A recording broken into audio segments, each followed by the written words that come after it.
Olá, boa noite. Começa agora o Jornal da Justiça desta quinta-feira, 28 de janeiro. A retomada dos trabalhos do Judiciário 2021. Supremo realiza sessão de reabertura na próxima segunda-feira. Evento será virtual e presencial, seguindo todas as medidas sanitárias necessárias. Esse é um dos destaques da edição de hoje. Você confere também. Ministra Carmen Lúcia pede informações ao governo sobre privatização dos Correios. Vice-presidente do STF mantém suspensão de lei carioca sobre incentivos no licenciamento de obras.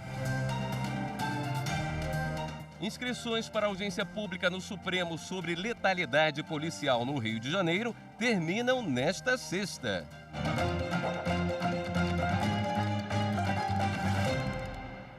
A reabertura dos trabalhos do STF em 2021, na próxima segunda-feira, vai ser realizada em uma sessão híbrida, ou seja, virtual e presencial. Quem detalha isso para a gente é a repórter Marta Ferreira. Oi, Marta. Boa noite. Boa noite, William. Boa noite a todos. Apesar de o tribunal prever sessão virtual, autoridades manifestaram interesse de comparecer presencialmente. Com isso, apenas a mesa de honra e os demais ministros que quiserem vão estar presentes no plenário. As autoridades que confirmaram presença foram o presidente da República, Jair Bolsonaro, o presidente do Senado, Davi Alcolumbre, o presidente da Câmara, Rodrigo Maia, o Procurador-Geral da República, Augusto Aras, e o presidente da Ordem dos Advogados do Brasil, Felipe Santa Cruz. Os jornalistas não vão poder entrar no plenário, mas haverá uma área aqui do lado de fora, separada, para eles acompanharem a sessão. O comitê de imprensa também não vai estar liberado. Os demais que quiserem acompanhar a sessão vão poder acompanhar pela TV Justiça a partir das 10 horas da manhã, pela Rádio Justiça ou pelo canal do STF no YouTube. E por conta, para evitar o risco de contágio, medidas sanitárias foram tomadas. Vamos conferir qual foram elas. O plenário do STF vai adotar diversas medidas sanitárias e também regras de acesso ao local onde são realizados os julgamentos, como o uso de máscaras, aferição de temperatura, distanciamento social, higienização do ambiente, colocação de divisórias de acrílico transparente nas bancadas e a disponibilização de álcool em gel no acesso ao plenário e também nas mesas. Não será permitida a entrada de jornalistas no plenário. A imprensa poderá utilizar um espaço disponível na área externa da corte, em local aberto e arejado. E por ser uma sessão solene de abertura do ano do Judiciário, não haverá julgamento. Os julgamentos vão ocorrer a partir da próxima quarta-feira, na sessão ordinária, que deve começar a partir das 2 horas da tarde. Mais detalhes da pauta de julgamentos da quarta-feira você confere no site do STF. William. Obrigado pelas informações, Marta. A ministra Carmen Lúcia, do Supremo Tribunal Federal, pediu informações ao governo federal e ao Congresso Nacional sobre a privatização dos Correios. A ministra é relatora de uma ação ajuizada pela Associação dos Funcionários da empresa. Os 2 itens analisados pela ministra Carmen Lúcia são motivos de questionamentos em uma ação protocolada no Supremo Tribunal Federal pela Associação dos Profissionais dos Correios. Os questionamentos são referentes à lei que mudou os procedimentos do Programa Nacional de Desestatização e à lei que criou o Programa de Parcerias de Investimentos. Para a associação, a empresa Correios não pode passar por um processo de privatização porque o serviço postal do país deve ser fornecido pela União e que, portanto, não haveria um amparo jurídico para que isso acontecesse. A ministra Carmen Lúcia deu um prazo tanto para o governo como para a empresa de 5 dias para enviarem as informações e depois deu um novo prazo, só que de 3 dias, para que a Advocacia Geral da União e a Procuradoria Geral da República enviem também as suas manifestações. A vice-presidente do Supremo Tribunal Federal, ministra Rosa Weber, no exercício da presidência da Corte, manteve suspensão de lei carioca que cria incentivos e benefícios para o pagamento de contrapartida no licenciamento e legalização de construções em caráter temporário, como forma de viabilizar recursos para o combate à Covid-19. A norma municipal foi suspensa pela Justiça do Rio de Janeiro por entender que a medida contraria o objetivo constitucional de incentivar o planejamento urbano coordenado e tem potencial de violar a ordem de preservação e proteção do meio ambiente da cidade. No pedido apresentado ao STF, o município do Rio alega que vive uma gravíssima crise financeira e não tem dinheiro em caixa sequer para pagar o 13º do funcionalismo e para manter o sistema público de saúde. Ao negar liminar, a ministra Rosa Weber ressaltou que, embora as medidas tenham caráter temporário, as alterações urbanísticas que vierem a acontecer poderão ficar para sempre. O governador da Bahia, Rui Costa, entrou com uma ação no Supremo contra a lei que extinguiu a pena de prisão domiciliar para policiais e bombeiros militares. Os detalhes com a repórter Viviane Novaes. A Lei Federal 13.967 de 2019 extinguiu a pena de prisão disciplinar para os PMs e bombeiros dos estados, territórios e do Distrito Federal. O texto diz que esses profissionais serão regidos por Código de Ética e Disciplina, aprovado por lei estadual ou do Distrito Federal. Na ação, o governador da Bahia, Rui Costa, alega que a competência para dispor sobre o regime disciplinar dos bombeiros e policiais militares é das unidades da federação, como prevê a Constituição. No caso da Bahia, a prisão disciplinar já está prevista numa lei estadual de 2001. De acordo com o governador, a extinção da prisão disciplinar só para militares estaduais e distritais ofende a isonomia, porque não alcança os militares das Forças Armadas. Rui Costa pediu ao Supremo a suspensão da lei. Segundo ele, a norma pode enquadrar indevidamente bombeiros e PMs no crime de abuso de autoridade e pode levar à concessão descabida de habeas corpus. O relator da ação é o ministro Ricardo Lewandowski. Termina amanhã o prazo de inscrição para a audiência pública no Supremo sobre a letalidade policial no Rio de Janeiro. A audiência foi convocada pelo ministro Edson Fachin e está prevista para ocorrer até março. O objetivo é reunir informações para que o Estado elabore um plano de redução das mortes pela polícia. A audiência também vai ajudar o Conselho Nacional de Justiça a definir procedimentos para fiscalizar a atuação da polícia e dos órgãos do Ministério Público Estadual.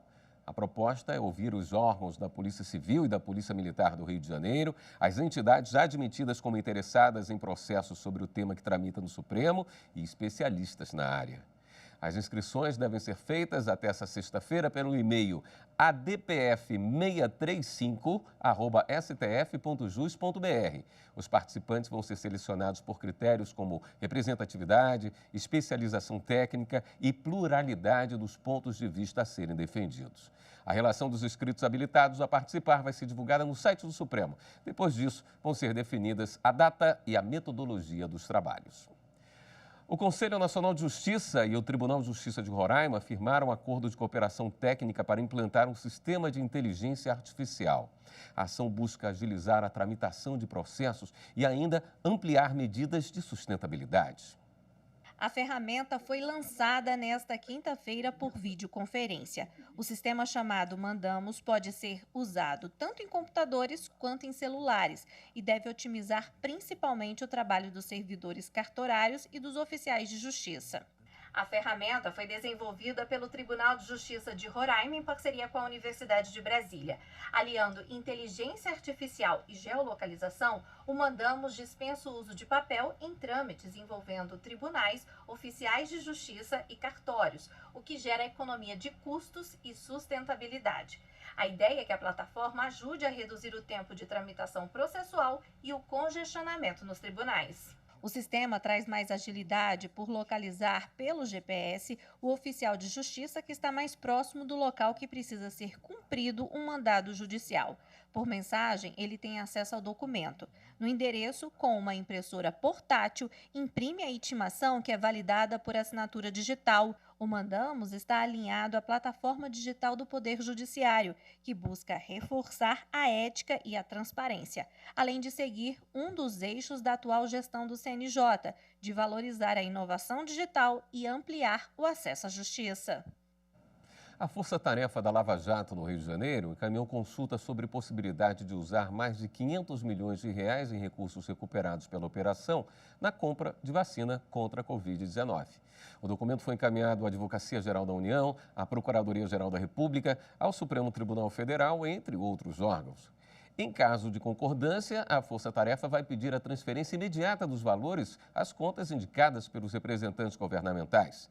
Os procuradores ressaltam que não deve ser realizada cerimônia ou solenidade para recebimento dos recursos, dada a situação emergencial sanitária, bem como em respeito às vítimas da Covid-19 e seus familiares, além do respeito ao princípio da impessoalidade que rege os atos administrativos. E o Ministério Público Federal em Rondônia enviou uma recomendação ao Centro Universitário São Lucas para antecipar a diplomação dos alunos do curso de Medicina que se enquadram nos critérios de aprovação do MEC. Com a pandemia do coronavírus no Brasil, em abril do ano passado, o Ministério da Educação publicou uma medida provisória que autoriza a diplomação de alunos de Medicina, Enfermagem, Fisioterapia e Farmácia que tenham cumprido 75% da grade curricular e também 75% do estágio obrigatório. E respeitando a esses critérios que o Ministério Público Federal recomendou que o Centro Universitário de Rondônia antecipe a colação de grau dos alunos de Medicina. A urgência é por conta do colapso no sistema estadual e municipal de saúde. Hoje, Rondônia tem 20 leitos de UTI, unidade de tratamento intensivo, prontos, mas desativados por falta de profissionais. A instituição tem 48 horas para responder se vai ou não acatar a recomendação. E veja a seguir, termina hoje o prazo para justificar a ausência no segundo turno das eleições municipais. Voltamos já.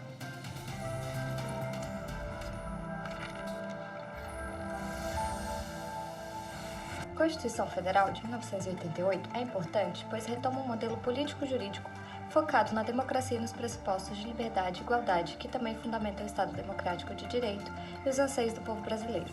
A Carta Magna é fundamental à organização e à implementação dos direitos e garantias fundamentais do cidadão, representando assim um grande avanço rumo à consecução dos direitos sociais do Estado.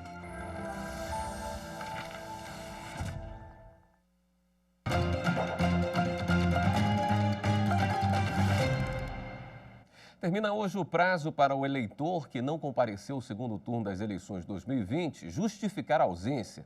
Para isso, basta acessar o sistema Justifica ou o aplicativo e-Título, que está disponível gratuitamente nas lojas de aplicativos Android e iOS. A justificativa também pode ser feita pelo Título Net, no site do TSE. Para os eleitores do Amapá que não votaram no segundo turno das eleições para prefeito, o prazo para justificar vai até 19 de fevereiro.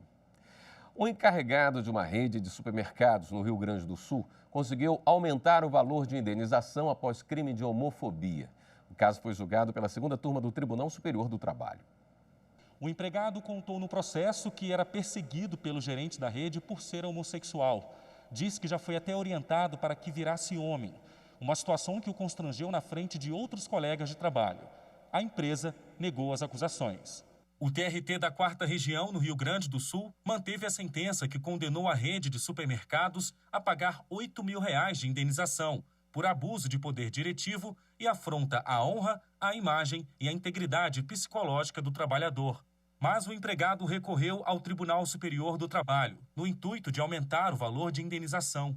A relatora do caso na segunda turma, ministra Delaide Miranda Arantes, destacou que, diante da comprovação de homofobia, a reparação por danos morais não foi fixada com razoabilidade e proporcionalidade.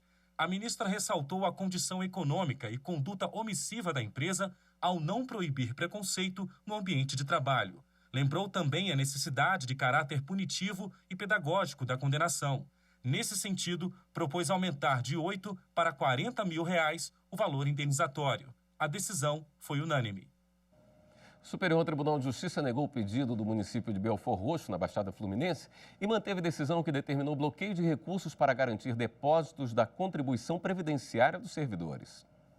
O vice-presidente do STJ, ministro Jorge Mussi, que está no exercício da presidência, negou o pedido do município de Belford Roxo, no Rio de Janeiro, para a suspensão de decisão do Tribunal Regional Federal da 2ª Região, que manteve o cálculo de retenção mensal do Fundo de Participação dos Municípios no percentual de 15% da receita corrente líquida da cidade.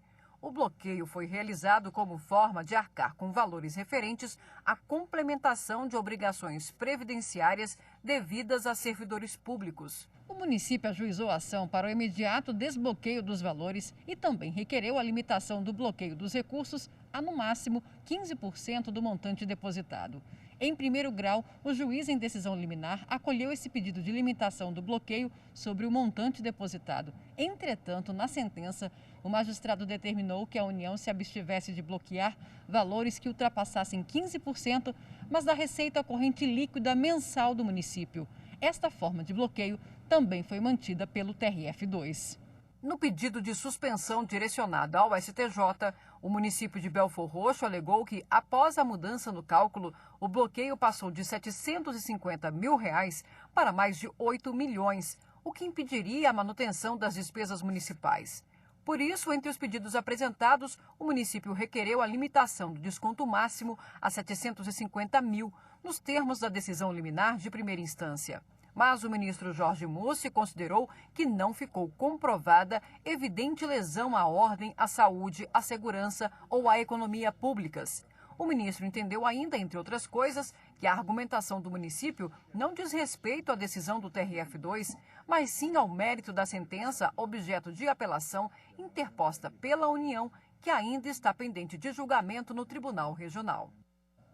A Universidade Federal de Sergipe organizou a primeira banca de heteroidentificação para candidatos às cotas étnico-raciais na instituição. A medida veio depois da assinatura de um termo de ajustamento de conduta com o Ministério Público Federal e a Justiça. O processo administrativo, elaborado pela Procuradoria Regional dos Direitos do Cidadão, teve o apoio de movimentos sociais que questionavam o método de aprovação de candidatos inscritos no sistema de cotas. Durante o processo, a Universidade Federal de Sergipe aceitou assinar um TAC, termo de ajustamento de conduta, para melhorar a forma de avaliação dos alunos inscritos para as vagas destinadas a pretos, pardos e indígenas. Na fase inicial, que começou a ser aplicada esse ano, o foco foi nas denúncias de possíveis irregularidades na autodeclaração dos candidatos. Até agora, 19 foram chamados para reavaliação. Com o resultado, a universidade vai encaminhar a lista para o Ministério Público Federal, para que as medidas cabíveis sejam adotadas. No próximo bloco, na segunda reportagem da série sobre o sistema carcerário brasileiro, você vai ver que o Poder Judiciário tem um papel importante para combater as violações de direitos humanos da população carcerária. Depois do intervalo.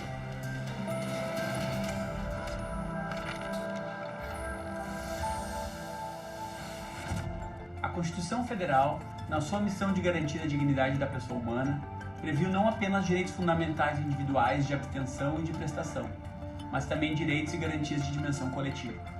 Trata-se de reconhecer que o indivíduo somente se realiza na sua relação com os outros. Assegurar a observância desta alteridade, que decorre da própria humanidade, é tarefa a ser perseguida na concretização da Constituição.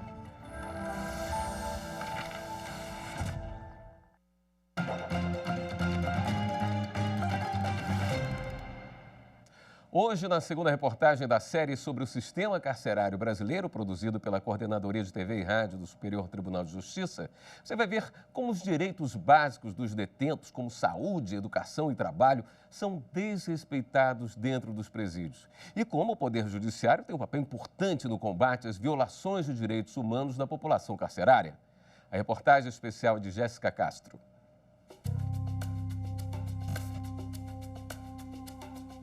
Os direitos são poucos e os poucos que existem ainda são violados.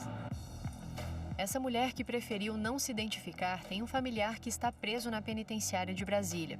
Ela acompanha a realidade do presídio de perto e conta que a grande superlotação, como na maioria das unidades prisionais no Brasil, resulta em uma série de violações de direitos básicos dos detentos. As principais reclamações é a alimentação, a superlotação, a saúde, a falta de medicação. Direito à dignidade, à segurança, à saúde, ao trabalho e à educação. Essa é a essência dos direitos humanos e eles são assegurados para todos os cidadãos, inclusive para aqueles que se encontram privados de liberdade. Mas com a atual situação dos presídios brasileiros, o Estado não tem conseguido assegurar essas garantias. A Constituição já prevê que nenhuma pena pode ser cumprida de forma degradante, cruel. É preciso compreender que mesmo quando se trata de alguém que cometeu um crime grave, o Estado, por ser Estado, e, portanto, está vinculado a uma regra, a um devido processo legal e ao próprio Estado de Direito, é obrigado a observar as normas que ele próprio criou para se autolimitar. Os problemas relacionados à saúde chamam bastante a atenção. Doenças como tuberculose, meningite e até surto de sarna entre os detentos foram quadros que geraram preocupações nos últimos anos. Como assegurar a oferta de saúde a esse que se encontra num quadro de vulnerabilidade, que é o preso, se não há prestação de saúde adequada ao cidadão que está solto? Se me permite essa comparação. Então, veja que esse é um problema que se reflete igualmente no sistema prisional, com a gravidade mais elevada pelo fato de que a aglomeração de pessoas e a reunião em situações insalubres faz com que quadros de saúde, doenças de pele, tuberculose, doenças que são doenças gravíssimas, já erradicadas em contextos naturais de estrutura e civilidade, dentro do sistema prisional ainda sejam encontrados da maneira como são. O acesso à educação e ao trabalho, medidas importantes para a ressocialização, também são limitados ou até mesmo inexistentes em alguns presídios no país. E a falta delas afeta a segurança das unidades prisionais, criando um clima constante de instabilidade. Essa violação rotineira, digamos, de direitos humanos dos presos acaba resultando em rebeliões, né? Ou em atos de violência entre os próprios presos ou dos presos em relação aos agentes penitenciários. Quando isso ocorre, isso cria uma certa instabilidade, isso cria uma animosidade que pode resultar em atos de violência por parte dos presos. O Poder Judiciário tem um papel importante no combate à violação de direitos humanos da população carcerária. E o Superior Tribunal de Justiça tem uma atuação firme na proteção dos direitos e da dignidade das pessoas presas. A Corte tem decisões que asseguraram medidas como a interdição de unidades prisionais pela precariedade dos estabelecimentos e o impedimento de que novos detentos fossem recebidos em uma prisão que já estava superlotada. O Superior Tribunal de Justiça também considera a possibilidade de aplicação de penas menos gravosas nos casos em que são possíveis, para evitar que seja intensificada a dificuldade de oferecer direitos mínimos assegurados aos presos por lei. Passa a noite sentado, superlotação aqui, processo visível. E em alguns casos, os direitos reclamados são bem essenciais. Em São Paulo, por exemplo, a Defensoria Pública do Estado ajuizou a ação porque só havia água gelada para a higiene dos detentos nas 168 unidades prisionais paulistas, mesmo nos dias mais frios. Foi alegado que o tratamento era degradante e cruel, além de possibilitar a disseminação de doenças, como a tuberculose. Ao analisar o caso, os ministros da segunda turma do STJ consideraram que o Tribunal da Cidadania não poderia fechar os olhos para esse tipo de violação massificada da dignidade humana e determinou que todas as unidades fornecessem banhos quentes. Denúncias de violência, situações degradantes e qualquer violação de direitos humanos podem ser feitas por meio do Disque 100, um canal gratuito do governo federal. Assim, os casos podem ser investigados pelos órgãos competentes e as providências administrativas ou judiciais são tomadas.